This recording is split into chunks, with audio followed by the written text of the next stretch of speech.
ओम शांति। आज 17 जनवरी 2026 के बाबा के अनमोल मधुर महावाक्य सुनेंगे। आज के बाबा की मुरली में बाबा हम बच्चों को एक बहुत सुंदर कहानी सुनाते हैं और ये कहानी है 84 जन्मों की। कैसे हम आत्माएं परमधाम से नीचे उतरते हैं सृष्टि नाटक में। सबसे आदि काल में जब सतयुग था, देवी देवता चोला धारण करते हैं और 21 जन्म पाठ बजाते हैं, फिर धीरे धीरे नीचे उतरते हैं तो द्वापर युग आता है और द्वापर युग में भक्ति आरंभ होती है। फिर धीरे धीरे और समय बीतता जाता है और कलयुग आता है। कलयुग में अधर्म वृद्धि को पाता है और फिर कलयुग के अंत में संधि काल के समय पर जब कलयुग अंत और सतयुग की आदि का समय होता है, ऐसे समय पर परमात्मा आकर के ब्रह्मा तन में प्रवेश कर दिव्य ज्ञान सुनाते हैं, जिस दिव्य ज्ञान से हमारे अंदर दैवी संस्कार भरने लगते हैं और पुनः हम मुक्ति, जीवन मुक्ति के वर्षे के अधिकारी बनते हैं। तो बाबा कहते, तुम बच्चों को अपनी अवस्था को श्रेष्ठ बनाने के लिए जितना हो सके अभी देही अभिमानी बनने का अभ्यास करना है। जितना देह और देह के संबंधों से बुद्धि हटाते जाएंगे, उतना आत्मा पवित्र बनती जाएगी, अनेक प्रकार के विकर्मों से बच जाएंगे और देही अभिमानी बनकर के बाबा की याद में सहज रहकर आत्मा को पावन बना सकते हैं। तो सुनते हैं आज के बाबा के अनमोल मधुर महावाक्य। ओम शांति। मीठे बच्चे, जब ये भारत स्वर्ग था तब तुम घोर सोजरे में थे। अभी अंधियारा है, फिर सोजरे में चलो। आज की मुरली से प्रश्न है, बाप अपने बच्चों को कौन सी एक कहानी सुनाने आए हैं? उत्तर है, बाबा कहते, मीठे बच्चे, मैं तुम्हें 84 जन्मों की कहानी सुनाता हूं। तुम जब पहले पहले जन्म में थे तो एक ही दैवी धर्म था। फिर तुमने ही 2 युग के बाद बड़े बड़े मंदिर बनाए हैं, भक्ति शुरू की है। अभी तुम्हारा यह अंत के भी अंत का जन्म है। तुमने पुकारा, दुख हरता सुख करता आओ, अब मैं आया हूं। आज की मुरली से पहले गीत बजा है, आज अंधेरे में है इंसान। ओम शांति। तुम बच्चे जानते हो, अभी यह कलयुगी दुनिया है, सब अंधियारे में है। पहले सोजरे में थे, जबकि भारत स्वर्ग था। यही भारतवासी जो अभी अपने को हिंदू कहलाते हैं, यह असल देवी देवताएं थे। भारत में स्वर्गवासी थे जब और कोई धर्म नहीं था, एक ही धर्म था। स्वर्ग, वैकुंठ, बहिष्ठ, हेवन, ये सब इस भारत के नाम थे। भारत पवित्र और प्राचीन धनवान था। भारत पवित्र और प्राचीन धनवान था। अभी तो भारत कंगाल है, क्योंकि अभी कलयुग है। तुम जानते हो, हम अंधियारे में हैं। जब स्वर्ग में थे तो सोजरे में थे। स्वर्ग के राज राजेश्वर, राज राजेश्वरी श्री लक्ष्मी श्री नारायण थे। उसको सुखधाम कहा जाता है। बाप से ही तुमको स्वर्ग का वर्षा लेना है, जिसको जीवन मुक्ति कहा जाता है। अभी तो सब जीवन बंद में है।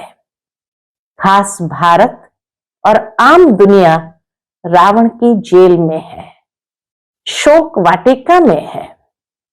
ऐसे नहीं रावण सिर्फ लंका में था और राम भारत में था। उसने आकर सीता चुराई, यह तो सब है दंत कथाएं। गीता है मुख्य सर्व शास्त्र में शिरोमणि, श्रीमत अर्थात भगवान की सुनाई हुई है, वो भी कहां? भारत में। मनुष्य तो कोई की सदगति कर नहीं सकते। सतयुग में थे जीवन मुक्त देवी देवताएं, जिन्होंने ये वर्षा कलयुग अंत में पाया था। भारतवासियों को ये पता नहीं है, न कोई शास्त्र में है। शास्त्र में है भक्ति मार्ग का ज्ञान, सदगति मार्ग का ज्ञान मनुष्य मात्र में बिल्कुल है ही नहीं। कि कैसे मनुष्य से देवता बने, ये सदगति मार्ग का ज्ञान कोई शास्त्र में नहीं है। सब भक्ति सिखलाने वाले हैं, कहेंगे शास्त्र पढ़ो, दान पुण्य करो। यह भक्ति द्वापर से चली आती है। भक्ति भी द्वापर युग से आरंभ हुई और द्वापर से चली आती है। सतयुग और त्रेता में है ज्ञान की प्रारब्ध। ऐसे नहीं कि वहां भी यह ज्ञान चलता आता है। यह जो वर्षा भारत को था, वह बाप से संगम युग पर ही मिला था, जो फिर अभी तुमको मिल रहा है। भारतवासी जब नरकवासी बेहद दुखी बन जाते हैं, तब पुकारते हैं, हे पतित पावन, दुख हरता सुख करता। किसका? सर्व का। क्योंकि भारत खास, दुनिया आम, सब में 5 विकार है, इसीलिए सब इस समय दुखी है। तो खास भारत की बात नहीं, लेकिन बाबा कहे सारे विश्व की आत्माओं में 5 विकार अभी है। बाप है पतित पावन। बाप कहते हैं, मैं कल्प कल्प कल्प के संगम पर आता हूं, सर्व का सदगति दाता बनता हूं। अहिल्याए, गणिकाए और जो गुरु लोग हैं, उन सबका उद्धार मुझे ही करना पड़ता है। क्योंकि यह तो है ही पतित दुनिया, पावन दुनिया सतयुग को कहा जाता है। भारत में इन लक्ष्मी नारायण का राज्य था। भारतवासी यह नहीं जानते कि वह स्वर्ग के मालिक थे। पतित खंड माना झूठ खंड, पावन खंड माना सच खंड। भारत पावन खंड था। यह भारत है अविनाशी खंड, जो कभी विनाश नहीं होता है। जब इनका अर्थात श्री लक्ष्मी नारायण का राज्य था, तो और कोई खंड थे नहीं, वह सभी बाद में आते हैं। मनुष्य ने तो कल्प लाखों वर्ष का लिख दिया है। बाप कहते हैं कल्प की आयु 5000 वर्ष है। वह फिर कह देते हैं मनुष्य 84 लाख जन्म लेते हैं।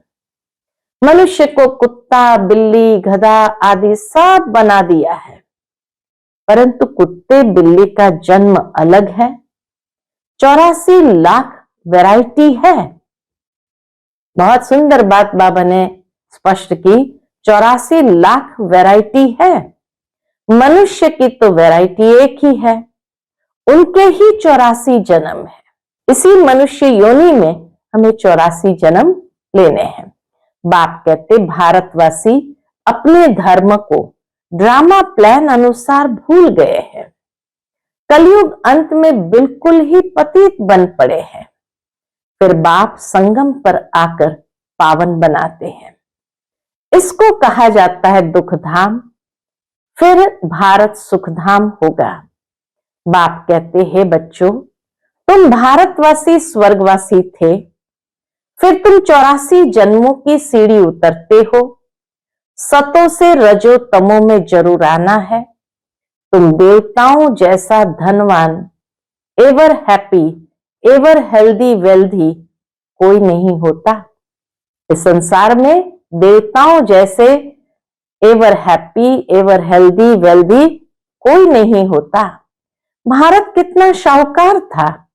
हीरे जवाहरत तो पत्थरों मिसल थे। 2 युग बाद भक्ति मार्ग में इतने बड़े बड़े मंदिर बनाते हैं। वह भी कितने भारी मंदिर बनाए हैं। सोमनाथ का मंदिर बड़े से बड़ा था। सिर्फ एक मंदिर तो नहीं होगा ना, और भी राजाओं के मंदिर थे, कितना लूट कर ले गए हैं। बाप तुम बच्चों को स्मृति दिलाते हैं, तुमको कितना शाहूकार बनाया था। तुम सर्वगुण संपन्न, 16 कला संपूर्ण थे, यथा महाराजा महारानी।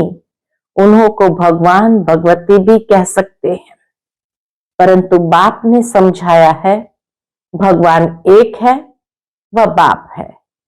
सिर्फ ईश्वर व प्रभु कहने से भी याद नहीं आता कि ये सभी आत्माओं का बाप है। बाप कहानी बैठ सुनाते हैं। बाबा आकर हम बच्चों को कहानी बैठ सुनाते हैं। अभी तुम्हारे बहुत जन्म के अंत का जन्म है, एक की बात नहीं है, न कोई युद्ध का मैदान आदि है। भारतवासी ये भूल गए हैं कि उन्हों का राज्य था। सतयुग की आयु लंबी कर देने से बहुत दूर ले गए। बाप आकर समझाते हैं, मनुष्य को भगवान नहीं कह सकते, मनुष्य किसी की सदगति नहीं कर सकते। कहावत है, सर्व का सदगति दाता, पतितों का पावन करता एक है।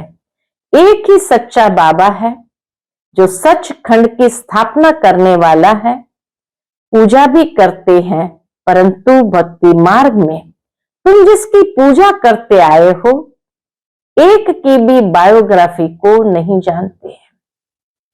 पूजा तो अनेकों की, लेकिन किसी की भी बायोग्राफी को नहीं जानते। इसीलिए बाप समझाते हैं।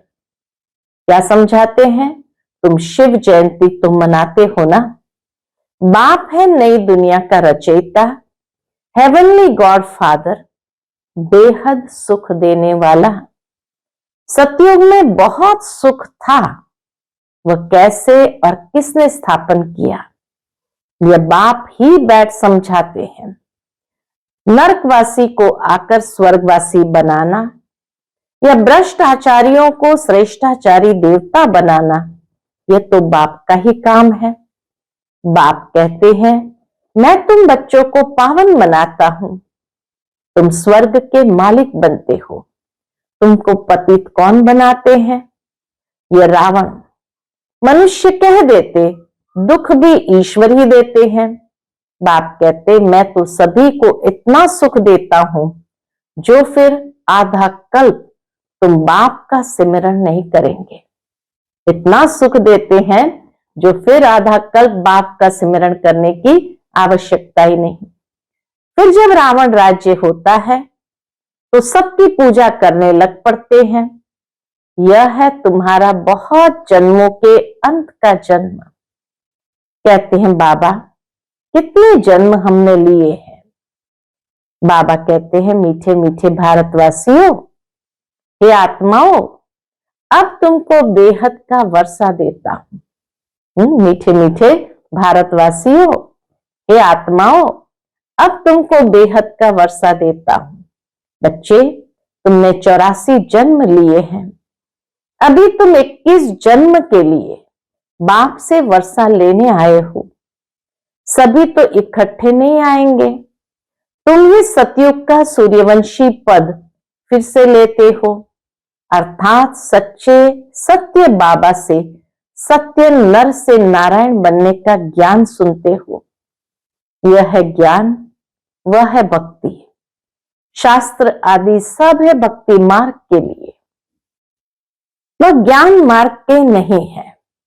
यह है स्पिरिचुअल रूहानी नॉलेज। सुप्रीम रूह बैठ नॉलेज देते हैं। क्या नॉलेज देते हैं? बच्चों को देही अभिमानी बनना पड़े तो देही अभिमानी बनने की नॉलेज बाबा आकर देते हैं। अपने को आत्मनिश्चय कर मामेकम याद करो। बाप समझाते हैं, आत्मा में ही अच्छे व बुरे संस्कार होते हैं, जिस अनुसार ही मनुष्य को अच्छा व बुरा जन्म मिलता है। बाप बैठ समझाते हैं, यह जो पावन था अंतिम जन्म में पतित है। तत्वम जैसे वो वैसे तुम सभी। मुझ बाप को इस पुरानी रावण की दुनिया, पतित दुनिया में आना पड़ता है। आत्मा भी उस तन में है जो फिर पहले नंबर में जाना है। आत्मा भी है उसमें, तो परमात्मा बाप भी बैठा है। और आत्मा कौन सी है? जिसको फिर से पहले नंबर में जाना है। सूर्यवंशी ही पूरे 84 जन्म लेते हैं। यह है ब्रह्मा और ब्रह्मावंशी ब्राह्मण। बाप समझाते तो रोज है, पत्थर बुद्धि को पारस बुद्धि बनाना मासी का घर नहीं है। हे आत्माएं, अब देही अभिमानी बनो। हे आत्माएं, एक बाप को याद करो और राजाई को याद करो। देह के संबंध को छोड़ो। मरना तो सभी को है, सबकी वानप्रस्थ अवस्था है। एक सतगुरु बिगर सर्व का सदगति दाता कोई हो नहीं सकता। एक सदगुरु के बिगर सर्व का सदगति दाता कोई हो नहीं सकता। बाप कहते, हे भारतवासी बच्चों, तुम पहले पहले मेरे से बिछड़े हो। गाया जाता है, आत्माएं परमात्मा अलग रहे बहुकाल। पहले पहले तुम भारतवासी देवी देवता धर्म वाले आए हो, और धर्म वालों के जन्म थोड़े होते हैं। सारा चक्र कैसे फिरता है, तो बाप बैठ समझाते हैं। जो धारण नहीं करा सकते हैं उनके लिए भी बहुत सहज है। जो दूसरों को धारण नहीं करा सकते हैं, बाबा के उनके लिए भी बहुत सहज है। आत्माएं धारण करती है। पुण्य आत्मा पाप आत्मा बनती है ना। तुम्हारा ये 84वां अंतिम जन्म है। तुम सब वानप्रस्थ अवस्था में हो। वानप्रस्थ अवस्था वाले गुरु करते हैं मंत्र लेने के लिए, मंत्र प्राप्त करने के लिए गुरु करते हैं। तुमको तो अभी देहधारी गुरु करने की दरकार नहीं है। तुम सबका मैं बाप टीचर गुरु हूं। शिव बाबा कहते, तुम सबका मैं बाप टीचर गुरु हूं। मुझे कहते भी हो, हे पतित पावन शिव बाबा, अभी स्मृति आई है, सब आत्माओं का बाप है। अभी बच्चों को स्मृति आई है, सब आत्माओं का बाप है। आत्मा सत है, चैतन्य है, क्योंकि अमर है। सभी आत्माओं में पाठ भरा हुआ है। बाप भी सत्य चैतन्य है। वह मनुष्य सृष्टि का बीज रूप होने कारण कहते हैं, मैं सारे झाड़ के आदि मध्य अंत को जानता हूं। इसीलिए मुझे नॉलेजफुल कहा जाता है। तुमको भी सारी नॉलेज है, बीज से झाड़ कैसे निकलता है। झाड़ बढ़ने में टाइम लगता है ना। बाप कहते हैं, मैं बीज रूप हूं। अंत में सारा झाड़ जड़जड़ीभूत अवस्था को पा लेता है। अभी देखो, देवी देवता धर्म का फाउंडेशन है नहीं, प्रायः गुम है। जब देवता धर्म गुम हो जाता है, तब बाप को आना पड़ता है। एक धर्म की स्थापना कर बाकी सबका विनाश करा देते हैं। प्रजापिता ब्रह्मा द्वारा, बाबा कहे, प्रजापिता ब्रह्मा द्वारा बाप स्थापना करा रहे हैं आदि सनातन देवी देवता धर्म की। यह भी सारा ड्रामा बना हुआ है, इनकी एंड होती नहीं। बाप आते हैं अंत में, जबकि सृष्टि के आदि मध्य अंत का नॉलेज सुनाना है। तभी बाप को आना पड़ता है, तो जरूर संगम पर आएंगे। तुम्हारा एक बाप है, आत्माएं सभी ब्रदर्स है। मूल वतन में रहने वाली उस एक बाप को सब याद करते हैं। दुख में सिमरण सब करे, सुख में करे न कोई। अगर सुख में करे तो दुख काहे को होए। रावण राज्य में दुख है ना, यहां सिमरण करते हैं तो बाप सबका सदगति दाता एक है। उनकी ही महिमा है। बाप नहीं आए तो भारत को स्वर्ग कौन बनावे। इस्लामी आदि जो भी है सब इस समय तमो प्रधान है। इस समय सारा संसार ही तमो प्रधान है। सबको पुनर्जन्म तो जरूर लेना है। अभी पुनर्जन्म मिलता है नरक में, ऐसे नहीं कि स्वर्ग में चले जाते हैं। जैसे हिंदू लोग कहते हैं स्वर्गवासी हुआ तो जरूर नरक में था ना, अभी स्वर्ग में गया, तुम्हारे मुख में गुलाब। स्वर्गवासी हुआ फिर नरक के आसुरी वैभव तुम उनको क्यों खिलाते हो। बंगाल में मछलियां आदि भी खिलाते हैं। अरे उनको इन सब खाने की दरकार ही क्या है। बाबा कहे इन सब खाने की दरकार ही क्या है। कहते हैं फलाना पार निर्वाण गया। बाप कहते ये सब है गपोड़े, वापस कोई भी जा नहीं सकते। जबकि पहले नंबर वालों को ही 84 जन्म लेने पड़ते हैं। तो बाप समझाते हैं इसमें कोई तकलीफ नहीं है। इस ज्ञान मार्ग में कोई तकलीफ नहीं है। भक्ति मार्ग में कितनी तकलीफ है। राम राम जपते रोमांच खड़े हो जाते हैं। वह सब है भक्ति मार्ग। ये सूर्य चांद भी तुम जानते हो कि रोशनी करने वाले हैं। यह कोई देवताएं थोड़ी है।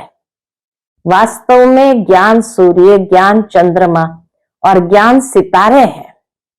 उन्हों की महिमा है। वह फिर कह देते सूर्य देवताएं नमः। उनको देवता समझ पानी देते हैं।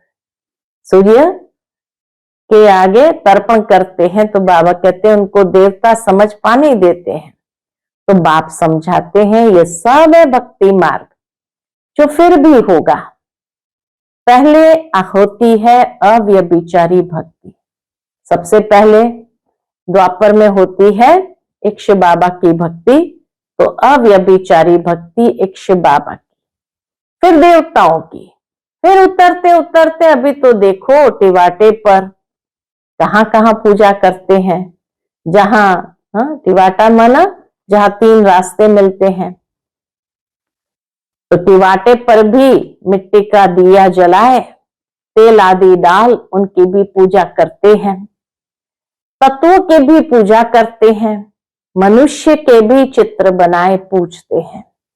अब इनसे प्राप्ति तो कुछ भी नहीं होती। इन बातों को तुम बच्चे ही समझते हो। बाबा कहे बाबा ने हर एक बात बहुत क्लियर करके हम बच्चों को समझाई है, तो ये सारी बातें तुम बच्चे ही समझते हो। अच्छा, मीठे मीठे सिकिलदे बच्चों प्रति माता पिता बाप दादा का याद प्यार और गुड मॉर्निंग। रूहानी बाप की रूहानी बच्चों को नमस्ते। हम सब रूहानी बच्चों की रूहानी माता पिता बाप दादा को याद प्यार, गुड मॉर्निंग और नमस्ते नमस्ते। शुक्रिया बाबा, शुक्रिया। आज की मुरली से धारणा के लिए मुख्य सार है।